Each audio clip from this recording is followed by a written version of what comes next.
Déborah Bouillot est avec nous ce matin, notre experte mode, et elle est venue avec un short à pince. Bonjour Déborah.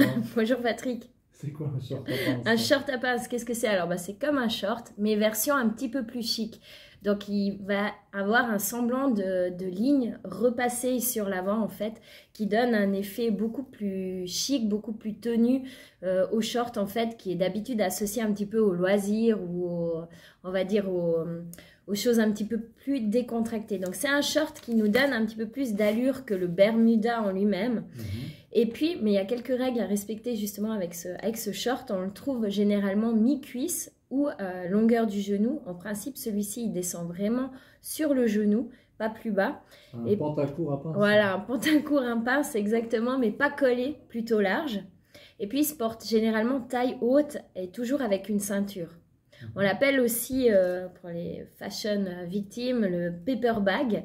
C'est le short paper bag, c'est taille haute avec vraiment une ceinture. Il a un avantage, c'est qu'il va vraiment à toutes les morphologies. Donc ça, c'est vraiment chouette. Voilà, on n'a pas besoin de se poser de questions. Il faut juste savoir l'adapter un petit peu selon sa morphologie. Par exemple, si vous avez des cuisses un petit peu plus rondes, alors là, on va essayer de le choisir un poil un peu plus large en fait. Il a l'avantage de vraiment tomber super droit.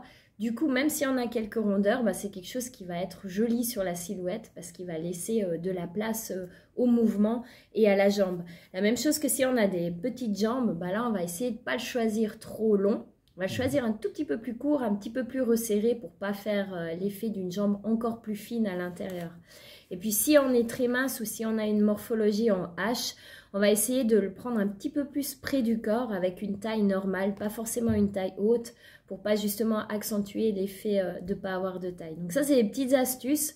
Et puis pour vous, messieurs, c'est vraiment un short très sympa pour l'été. Ça remplace un pantalon même pour aller bosser. Ah, j'allais demander, est-ce que ça existe aussi pour les hommes? Oui, ça existe aussi et ça sera justement encore plus. Il a un côté un peu classique, mais il faut le porter avec des baskets et puis avec un polo par exemple par-dessus, ou vous pouvez même oser le t-shirt basique. Ça sera très joli parce qu'il se suffit à lui-même et puis il va vraiment donner l'atout chic et l'atout classe à votre allure en fait. Donc du coup, vous pouvez le porter aussi bien au travail que pour les loisirs ou pour une sortie un petit peu plus décontractée. Le short à pince passe partout du coup. Passe partout. Et puis ce qui est sympa, c'est comment vous allez moduler autour du short à pince. Les filles, que ça soit avec des sandales, des talons ou des baskets, vous pouvez choisir vraiment pour faire un look soit décontracté, un look de ville, ou alors un look de sortie le soir. Vous pouvez choisir le short à pince version cuir par exemple, avec un petit haut fluide, un t-shirt, un haut satiné. Ça donnera vraiment un atout très chic. Et puis messieurs, on le voit même de plus en plus pour les mariages.